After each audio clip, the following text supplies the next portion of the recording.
제가 지난주에 한자에 성경 이야기가 많이 담겨 있다라고 말씀을 드렸습니다. 오늘 제가 몇 가지만 더 말씀을 드리겠습니다. 물론 본문하고는 상관은 없지만 제가 시간을 허용하는 때가 있으면 틈틈이 한자와 성경을 좀 비교해 드리겠습니다. 먼저 지을 조자라는 단어가 있습니다. 여러분들이 아실 거예요. 이 지을 조자라는 단어가 보시면 흑토자에 뭔가 삐침이 하나 딱 그려져 있어요. 이것을 한자를 연구하신 분들이 이것이 생기로 이렇게 본다는 것이죠. 흑토자에 생기가 탁 주어지자 사람 입구, 제가 지난주에 말씀드렸죠. 입구가 사람의 말하는 모양도 있지만 사람을 지칭하기도 한다고요. 그래서 그 흙에 생기가 주어지자 사람이 되었다는 것입니다. 그리고 책받침 부수가 있죠, 밑에. 이 책받침 부수가 마치 어떤 모양이냐면 사람이 걸어가는 모양을 하고 있다는 거예요. 그래서 지을조, 하나님께서 첫 번째 사람을 창조하시고 사람을 조성하셨을 때 그 의미를 담고 있는 의미가 바로 지을 조자에 정확히 그려져 있다는 것입니다. 여러분 어떻게 생각하십니까? 좀 지나치다고 생각하시나요? 그럼 그 다음 글자를 한번 보시겠습니다. 흉악할 흉자라는 단어입니다. 이 흉악할 흉자는 먼저 맏형, 형자라는 단어에 뭔가 X 표시가 되어 있는 거예요. 이 형자라는 맏형이라는 단어에는 입구자에 사람인자가 있습니다. 사람 위에 입구자가 씌워져 있는 모양이죠. 그래서 그 사람 중에 대표해서 말을 하는 사람을 맏형이라고 얘기하는 거죠. 또 쉽게 얘기하면 가족 중에 대표해서 말을 할 수 있는 고난이 바로 장자, 마지다라는 거 얘기입니다. 성경에서 장자에 대해서 굉장히 중요한 권한을 부여하지 않습니까? 그런데 이 형, 이 마지에게 어떤 좋지 못한 표식이 들어가 있는 거예요. 무엇을 말할까요? 창세기 4장 15절 한번 읽어볼게요. 같이 한번 읽어보겠습니다. 시작. 여호와께서 그에게 이르시되 그렇지 아니하다. 가인을 죽이는 자는 벌을 7배나 받으리라 하시고 가인에게 표를 주사 그를 만나는 모든 사람에게 죽임을 면하게 하시니라. 인류 최초의 마지였던 가인이었습니다. 인류 최초의 동생이었던 아벨을 죽인 사람이었어요.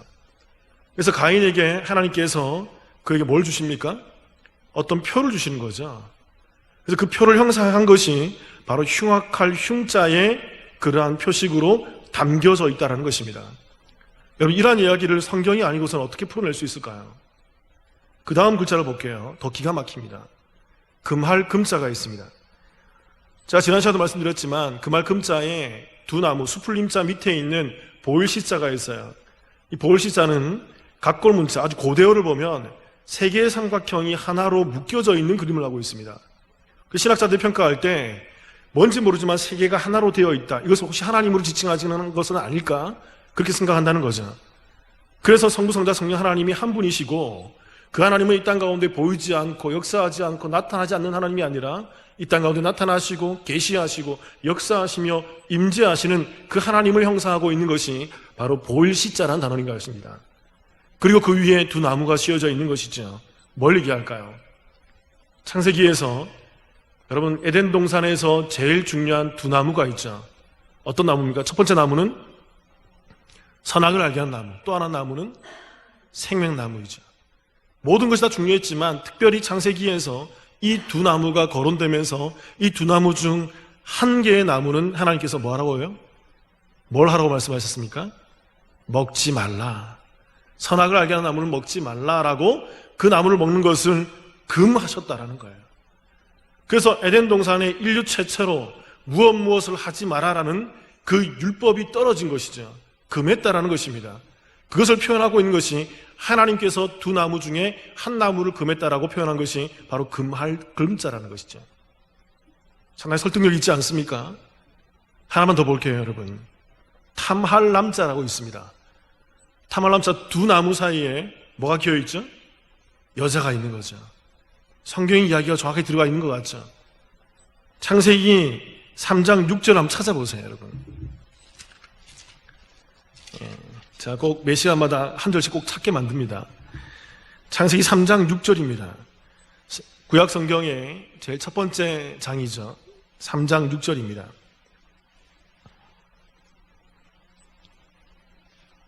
찾으셨으면 한 목소리로 같이 한번 읽어보겠습니다. 시작. 여자가 그 나무를 본즉 먹음직도 하고 보암직도 하고 지혜롭게 할 만큼 탐스럽기도 한 나무인지라. 여자가 그 열매를 따 먹고 자기와 함께 있는 남편에게도 주매 그도 먹은지라.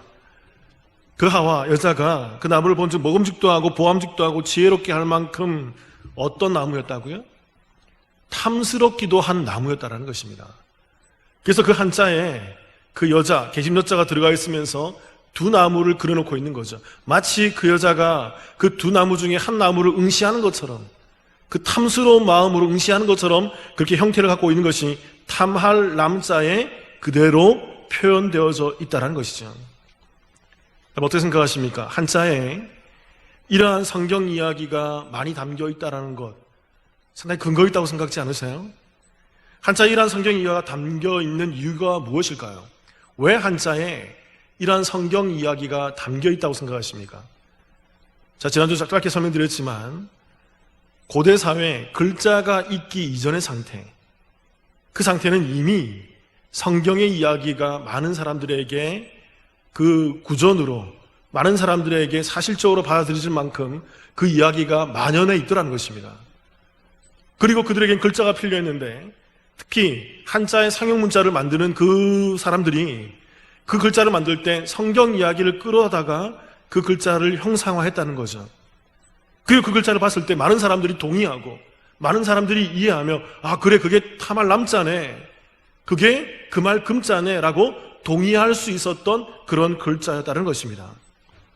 이러한 사실로 미루어 보았을 때 성경에 나타나는 사건이나 사실들은 허구가 아님을 우리는 미루어 짐작할 수 있는 거예요. 이미 고대 사회에서부터 많은 사람들이 이해하고 그들에게 전해 내려져 왔던 그러한 이야기라는 것입니다. 충분히 동의하십니까? 자, 앞으로도 계속 시간이 허락된다면 여러분들께 이 한자 이야기를 설명드리겠습니다. 자, 다음 주에도 준비해놓고 있어요. 정말 정확하게 성경에서 말하는 예수 그리스도와 그 은혜를 설명하고 있는 것을 다음 주에도 설명드리겠습니다.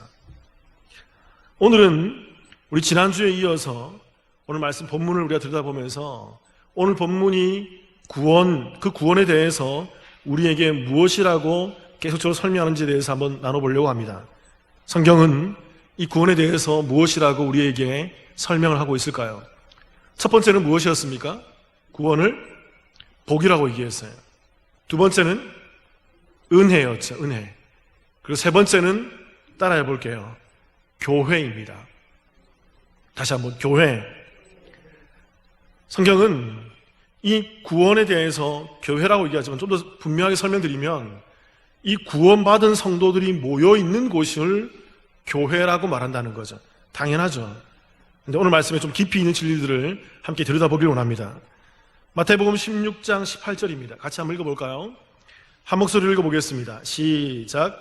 또 내가 내게 이르노니 너는 베드로라. 내가 이 반석 위에 내 교회를 세우리니 음부의 권세가 이기지 못하리라. 오늘 주님께서 베드로를 향해서 이렇게 말씀하고 있어요. 내가 이 반석 위에 내 교회를 세우겠다고 말씀하십니다. 그렇게 이 말씀을 가지고 와서 오늘날 천주교인 카톨릭에서 이 말씀을 이렇게 해석을 해요. 어떻게 해석하냐면 이 앞에 나와 있는 너는 베드로라 라는 이 단어가, 베드로라는 단어가 헬라어로 페트로스라는 단어입니다. 그래서 이 페트로스라는 단어의 이 베드로의 뜻이 뭘까요? 반석이죠. 그러니까 페트로스라는 단어의 뜻이 반석이기 때문에 내가 이 반석 위에 교회를 세운다라고 말했다는 이 주님의 그 의미 면에서 바로 이 반석은 누구다? 베드로를 지칭하는 거다. 그래서 질문 하나 드릴게요. 로마 그 천주교에 있어서, 로마 가톨릭에 있어서 초대 교황이 누굴까요? 누굽니까? 베드로였어요. 그들은 초대 교황을 베드로로 지칭하죠. 이 구절 때문에. 그 페트라스, 베드로의 이름이 페트라스인데 그것이 반석을 뜻하기 때문에 이 반석 위에 내가 교회를 세운다, 그렇게 해석하고는 그들이 바로 초대 교황이 바로 베드로다, 베드로 위에 교회가 세워진 거야, 그래서 그 교황 2대, 3대, 4대 교황권이 내려오면서 그 교황권을 가지고 있는 교황이 교회의 기초다, 교회의 근간이다, 교회의 반석이다 라고 해석을 해낸다는 것입니다.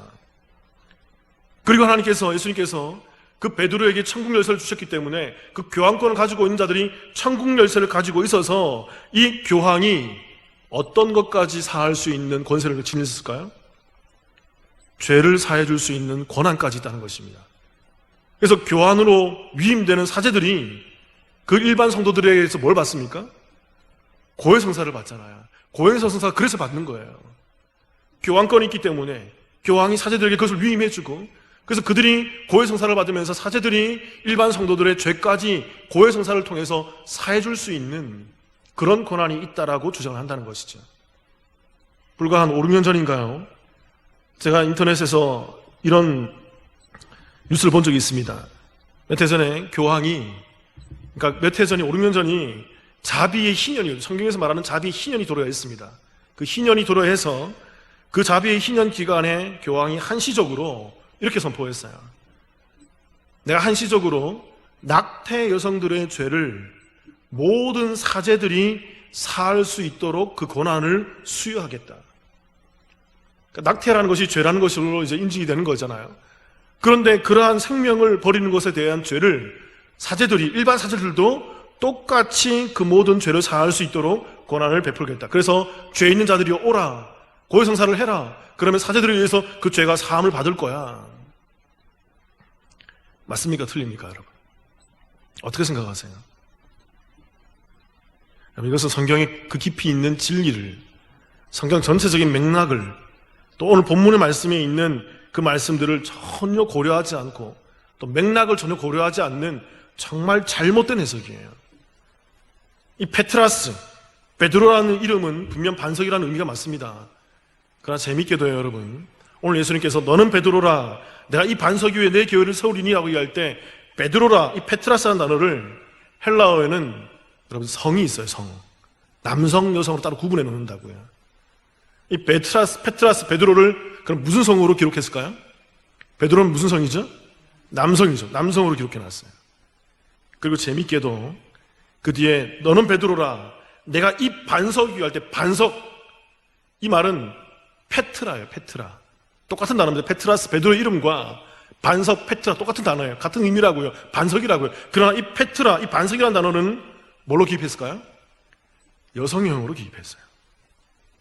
똑같은 구절에 성경은 이것을 구별해 놓고 있는 것입니다. 의도적으로. 그리고 재미있게도요, 그 뒤에 나오는 너는 베드로라, 내가 이 반석 위에 뭘 세운다고요? 교회를 세울. 이 교회를 따라해 볼게요. 교회에 대한 헬라어가 에클레시아. 에클레시아. 매우 중요한 단어입니다. 이 에클레시아라는 단어를 또 남성으로 기록하지 않고 여성형으로 기록해 놨어요. 예수님께서 의도적으로 얘기하시는 거예요. 너는 베드로야. 넌 그 남성인 베드로란 말이야. 그러나 내가 여성형인 이 반석 위에 그 여성형인 교회, 그 에클레시아를 세울 거야 라고 얘기하는 거죠. 그러니까 오늘 말씀의 뜻은 뭐냐면요, 베드로가 중요하긴 하지만 베드로 자체에 관심이 있는 게 아니라 이 반석과 교회에 관심이 있는 거예요. 그러니까 교회는 이 여성형인 이 반석의 위에 세워진다라고 성경은 설명을 하고 있다는 것입니다. 그러니까 예수님께서는요, 이 베드로와 반석을 같은 의미이지만 구별해 놓고 있는 거예요.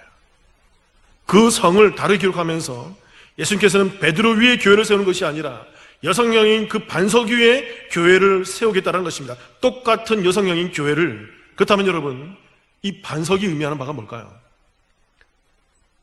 이 반석이 교회의 기초가 된다 그러고 베드로가 교회의 기초가 되지 않는다 그러면 이 반석이 의미하는 바가 뭘까요? 16절 다시 한번 읽어볼게요. 같이 한번 읽어보겠습니다. 우리 16절부터 18절까지 크게 읽겠습니다. 시작. 시몬 베드로가 대답하여 이르되 주는 그리스도시요 살아계신 하나님의 아들이시니이다. 예수께서 대답하여 이르시되 바요나 시몬아, 내가 복이 있도다. 이를 내게 알게 한 이는 혈육이 아니요 하늘에 계신 내 아버지시니라. 또 내가 내게 이르노니 너는 베드로라. 내가 이 반석 위에 내 교회를 세우리니 음부의 권세가 이기지 못하리라. 여러분, 말씀을 잘 보시기 바랍니다. 반석이 의미하는 바는요, 베드로가 아니에요. 베드로가 아니라 16절에서 이 베드로가 고백하고 있는 뭐죠? 주는 그리스도시요 살아계신 하나님의 아들이시니다. 주님이 바로 그 메시아였고, 그 메시아로 오신 그 주님 때문에, 하늘의 아들로 오신 그 예수님 때문에 우리의 죄가 사해지고 내가 구원받습니다라는 무엇이죠? 신앙 고백을 뜻하는 거예요. 이 신앙 고백이 뭐라는 것입니까? 이게 반석이라는 거예요. 그러니까 여러분, 오늘 이 에클레시아, 이 교회를 교회되게 만드는 것은 천주교가 말한 것처럼 교황이 아니라, 교황권이 아니라 교회의 본질은 어디에 있는 거예요? 반석인데 이 반석은 신앙 고백인 거예요. 이 신앙 고백을 하는 것이 교회의 기본이고 교회의 기초이고 교회의 근간이라는 것입니다. 그래서 우리가 지난 시간도 살펴봤잖아요. 지난 몇 주 동안 살펴봤잖아요. 하나님께서 베드로의 무엇을 기뻐하신 거예요? 예수님께서 그 신앙 고백을 기뻐하셨다고요. 그래서 베드로의 입에서 터져 나오는 그 신앙 고백을 듣고 예수님께서 베드로야 네가 복되다라고 얘기하는 거예요. 베드로 자체가 아니라, 베드로 자체는 죄인이라고요. 죄인. 그래서 지난 시간에 얘기했잖아요. 은혜를 설명하면서 베드로에게 그 고백을 하게 한 이가 누구였다고요? 하나님이셨다고요. 하나님께서 그 은혜로 너에게 그 고백을 할 수 있게끔 알려줬기 때문에 너는 죄인이지만 너의 입에서 그 신앙 고백을 터뜨릴 수가 있는 거야. 그래서 네가 복이 되는 거야. 그것은 하나님의 은혜 때문에 되는 거야. 그래서 그 고백을 말하는 자들이 오늘 얘기하는 거죠. 그게 바로 교회다. 그게 바로 반석이다. 그러니까 성경의 초점은요, 베드로가 아닙니다. 성경의 초점은 무엇에 있어요? 신앙 고백에 있는 거예요. 그러니까 가톨릭이 정말 잘못해서 가고 있는 거예요. 잘못해서 정말 엉뚱한 길로 가고 있는 거예요. 그래서 우리 기독교가 그 마틴 루터와 존 칼빈과 츠빙글리가 이 잘못 가고 있는 것을 그걸 깨닫고 그들이 종교 개혁을 단행한 것입니다. 여러분 잘 아셔야 돼요.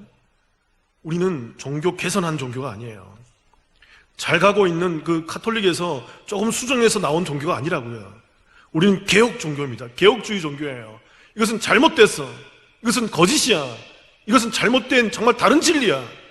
그렇게 우리는 선언하고 아예 다시 초대교회를 돌아가서 우리가 성경의 근간에서 이 신앙 고백 위에 교회를 세우고 있고 이 반석 위에 교회를 세우고 있는 것이 오늘날 개혁주의 교회, 우리 교회라고 해요. 그렇게 우리는 분명히 알아야 합니다. 교회는 베드로의 권위를 잇는 교회에 의해서 주도되거나 사제에 의해서 죄사함을 받을 수 있는 곳이 아니에요. 그걸로 인해서 죄가 사해지지 않는다고요. 교회는 성도의 입에서 고백되어지는 그 예수 그리스도에 대한 분명한 신앙 고백, 그 위에 교회가 서는 것입니다. 그렇기 때문에 성도에게 요구되는 단 하나의 조건, 바로 뭐죠? 주는 그리스도시요 살아계신 하나님의 아들이십니다. 이 고백이 성도에게 요구되는 단 하나의 조건이에요. 이 고백을 하는 사람을 우리는 성도라고 얘기하고, 이 고백을 하는 성도들이 모여 있는 곳을 뭐라고 얘기하는 거죠? 교회, 에클레시아라고 얘기하는 거예요. 옆 사람과 함께 이렇게 얘기해 볼까요? 인사해 볼까요, 여러분? 주님은 그리스도시요 살아계신 하나님의 아들이십니다. 한번 고백해 보시기 바랍니다. 인사 나누세요. 아멘. 한 번 더 옆 사람께 이렇게 질문해 보시기 바랍니다. 그것을 믿으십니까? 아멘 하고 대답하셔야죠. 여러분, 이것을 믿고 이 고백을 하고 이것을 믿고 있는 자들이 모인 이곳이 바로 그 에클레시아, 바로 교회입니다.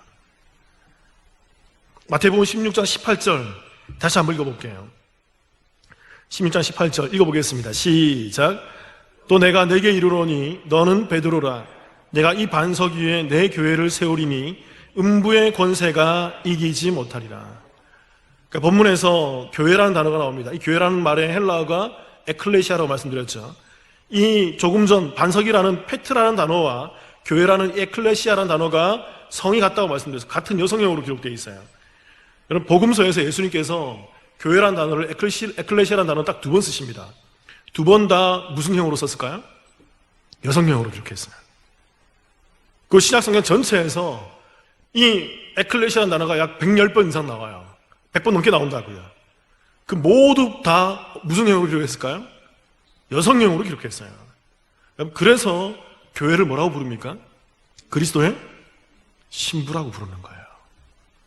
거기서 이렇게 나온다고. 이게 에클레시아가 여성형으로 기록되어 있고 그리스도의 신부로 존재하기 때문에 예수님은 의도적으로, 신약의 모든 그 사도들은 의도적으로 이 교회를 에클레시아, 여성형으로 부르고 그리스도의 신부, 그리스도의 신랑 되신 예수 그리스도를 맞이하고 신랑 되신 예수 그리스도를 준비하고 있는 그 열처녀 가운데 기름을 준비하고 있는 그 제대로 된 지혜로운 신부라고, 그 아내들이라고, 그 거룩한 교회들이라고 부르고 있는 것이죠. 그렇기 때문에 그 교회들은 이 교회에 나와서 그 기름을 등잔을 가지고 나와서 어떻게 해야 됩니까? 그 신앙 고백을 가지고 있어야 되는 거예요. 그 기름의 본질인 그 신앙 고백을 가지고 있어야 돼요. 예수 믿는 믿음의 그 기름을 준비하고 있어야 돼요. 그들을 교회라고 부르고 그들이 나중에 신랑 되신 예수님이 오셨을 때 그들과 함께 신랑 되신 예수님과 함께 그 혼인잔치를 진행할 수 있게 되는 것입니다. 그런데 여러분, 이 에클레시아라는 단어의 의미가 좀 깊어요. 에클레시아, 이 단어는 합성어입니다. 에크라는 단어와 클레시아라는 단어가 있는데 이 에크라는 단어는 무엇으로부터라는 의미예요. 무엇으로부터예요. 그리고 클레시아라는 단어는 이 말은 불러냄을 받다라는 의미예요. 그러니까 이 말에 합성을 해보면 에클레시아, 교회의 정확한 의미는 뭐냐면 무엇으로부터 불러냄을 받은 자들, 무엇으로부터 불러냄을 당한 자들, 이들을 에클레시아, 교회라고 얘기하는 거죠. 그러니까 무엇으로부터 불러냄을 당했을까요? 교회가? 무엇으로부터 그 불러냄을 받았을까요? 세상, 그런 걸 수 있지만 정확한 것은 뭐냐면 사망 권세예요. 그 영원히 죽을 수밖에 없고 영원한 지옥 가운데 영생이 죽을 수밖에 없는, 여러분, 지옥도 영생하는 곳입니다. 아십니까? 지옥은 어떻게 영생하죠? 영원한 죽음으로 영생하는 곳이에요. 영원한 죽음 가운데 빠질 수밖에 없는 그러한 존재로부터 불러냄을 당한 자들, 불러냄을 입은 자들을 교회, 에클레시아라고 얘기하는 거죠. 여러분, 이 에클레시아라는 단어에서도 정확히 뭐가 드러납니까? 은혜가 드러나요. 내가 나온 게 아니라고요. 내가 스스로 자발적으로 나의 의로 내가 예수 잘 믿어야지 하고 나온 자들이 교회가 아니라고요. 교회는 철저히 무엇입니까? 나는 할 수 없는 존재예요. 나는 예수 믿을 수조차 없는 존재였다고요. 나는 죄 가운데 빠져서 죄만 생각했다고요. 사도 바울이 얘기하잖아요. 누가 이 사망의 몸에서 나를 건져낼까? 내게 두 마음이 있어. 내가 힘들어 죽겠어.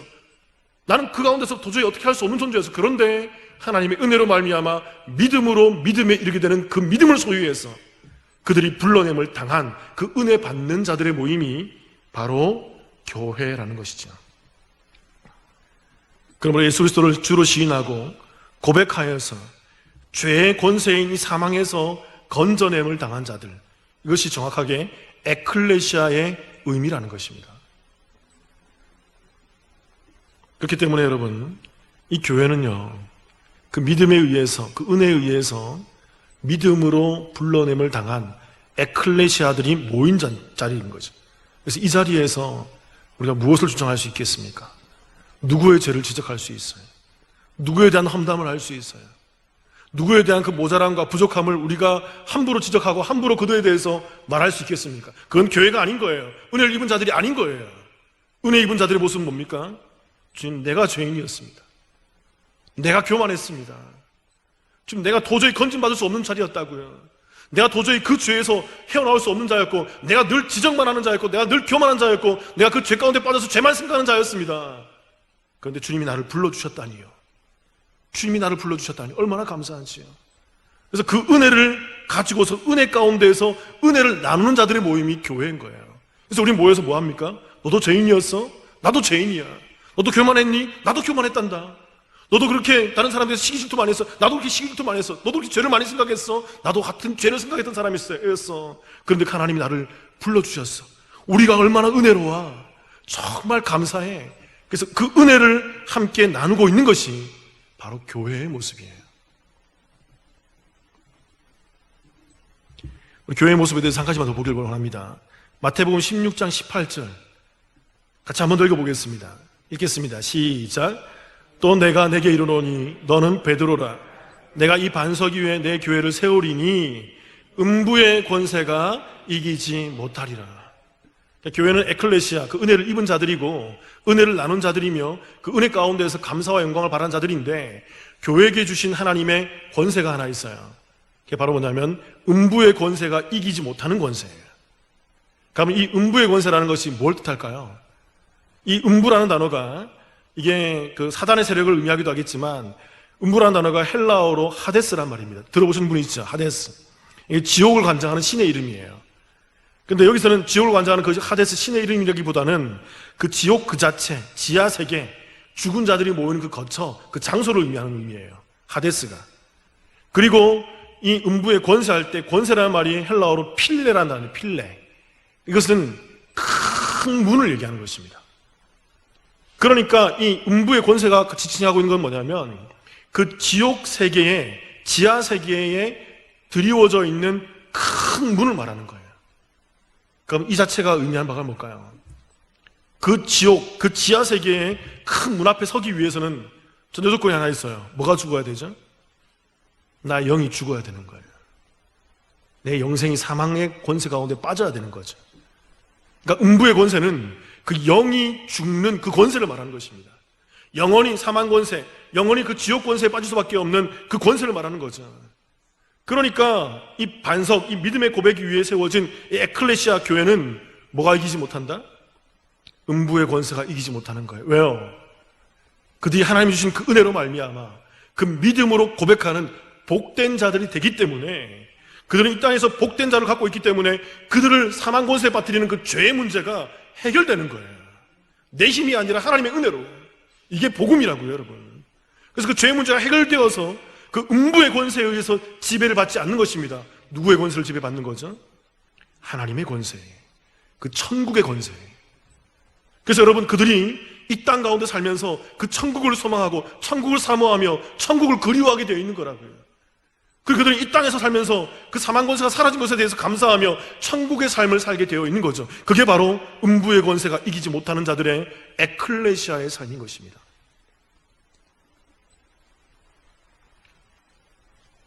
사랑하는 성도 여러분, 우리 남부침례교회가 어떤 교회라고 생각하십니까? 저는 간증을 하나 드리면, 남부침례교회 첫 번째 설교가 왔을 때 제가 그때 만났던 성도님들에 대한 인상이 깊었어요. 그 중에 저의 심중을 울렸던 몇 가지 단어들이 있었습니다. 제가 그걸 보면서 하나님께 기도해서, 하나님, 만약 이 교회가 나를 선택해 준다 그러면 제가 하나님의 음성인 줄 알고 오겠습니다. 여러 교회를 생각하고 있었다고요. 근데 첫 번째로 나를 불러주는 교회와 또 그 만났을 때 몇 가지 단어들이 저의 마음을 울렸을 때 제가 그 마음 가운데에서 결단을 하게 되었다고요.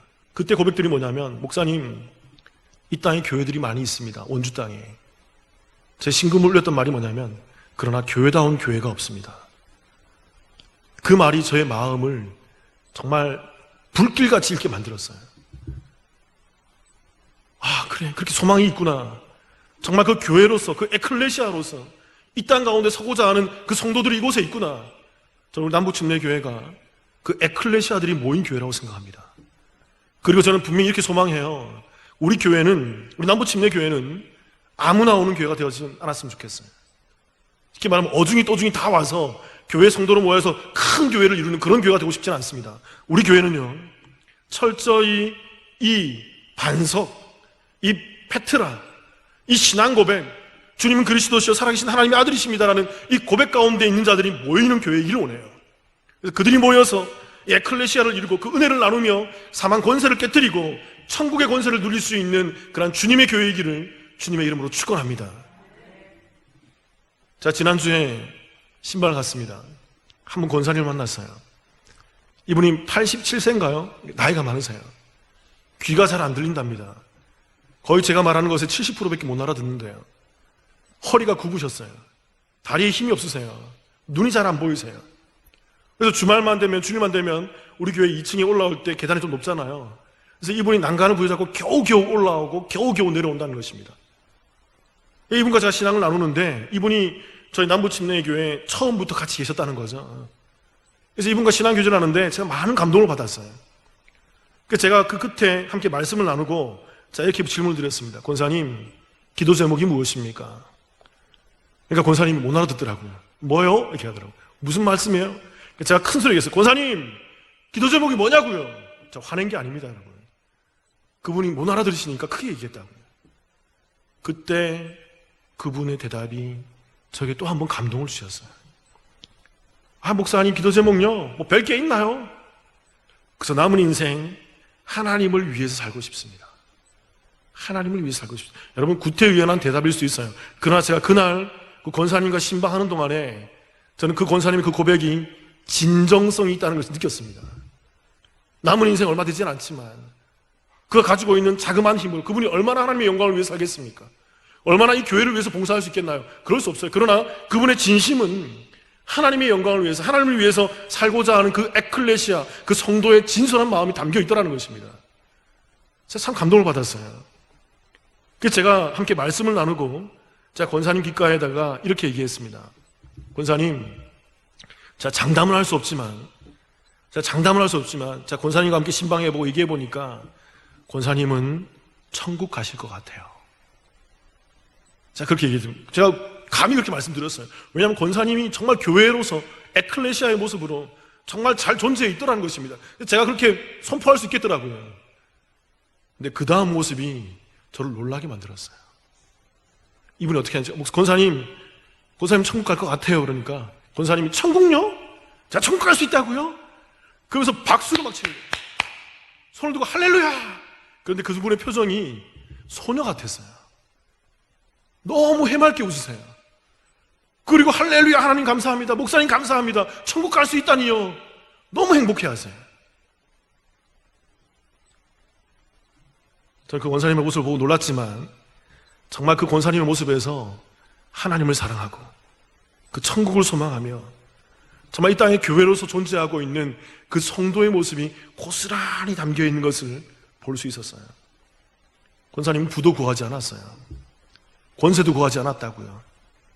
귀가 들리게 달라고 권하지도 않았다고요. 다리가 힘이 있게 해달라고, 잘 보이게 해달라고, 어떤 더 오래 살 수 있게 해달라고, 더 많은 부와 권세를 누리게 해달라고, 그런 것을 구하지 않고 오직 하나님만 구하고 있는 그 교회의 모습, 하나님만으로 만족하고 있는 그 교회의 모습, 그 에클레시아의 모습, 저는 이것이 우리 남부침례교회의 모습이라고 생각합니다.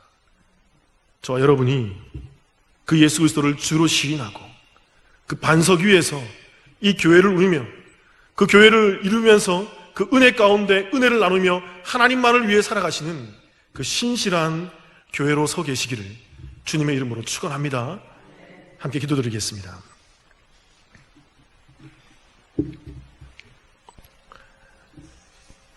사랑의 아버지 하나님, 우리가 말씀을 들여다봅니다. 주의 말씀은 빛이시고 진리이시기에 우리에게 정말 분명한 것을 드러내지 않습니까? 바로 베드로가 아니라 그 반석이 교회의 기초임을 우리가 보게 됩니다. 베드로가 드렸던 그 신앙 고백, 베드로 자체에서 나온 것이 아니라 하나님이 은혜를 주셔서 그 입을 통해서 나오게 된 그 신앙 고백, 즉 그것이 교회의 기초이고 그것이 교회의 본질임을 우리가 알게 됩니다. 지금 기도합니다. 우리 또한 동일하게 그 고백을 하나님께 올려드립니다. 주님은 그리스도시고 살아계신 하나님의 아들이십니다. 주님이 아니고서는 우리가 구원을 받을 수 없습니다. 주님의 십자가의 그 구속과 그 부활의 놀라운 영광 외에는 우리가 구원받을 수 있는 길이 아무것도 없음을 고백합니다. 주님이 나의 메시아이며 나의 그리스도이심을 고백합니다. 저는 이 고백을 하는 이 남부침례교회 모든 성도들 위해 그 하나님의 천국이 열리게 하소서, 그 놀라운 소망들이 열리게 하여 주옵소서. 그래서 이 땅에서 천국을 살고 저 영원한 천국에서도 그 천국을 살 수 있는 그 진실한 에클레시아로 설 수 있도록 주님이여 은혜를 더하시고 그 은혜 위에 은혜를 마음껏 부어 주옵소서. 예수님의 이름으로 기도하옵나이다. 아멘.